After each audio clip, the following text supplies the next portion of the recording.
Nagsimula ng magsilikas ang mga nasa flood-prone area ng Misamis Occidental dahil sa malaking hampas ng alon doon.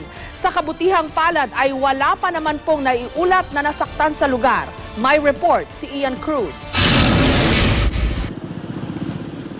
Ramdam na sa Oroquieta City sa Misamis Occidental ang malakas sa pag-ulan na dulot ni Bagyong Pablo. Dambuhala ang mga along humahampas sa dagat kaya napilitan na lumikas ang mga residente mula sa 12 coastal barangay doon. Sa ngayon na may 1,000 ng pamilya ang lumikas. Sa gym pala ng Oroquieta City, may 75 pamilya na ang nag-evacuate. Wala naman napaulat na nasaktan o nawawala sa Misamis Occidental.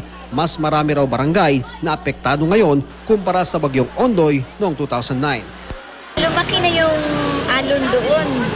Lampas bahay na kaya pina-evacuate na namin yung mga puro mga nakatira doon kasi ang laki-laki na ng alon.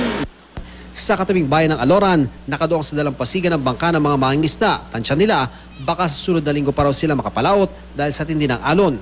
Ian Cruz, GMA News.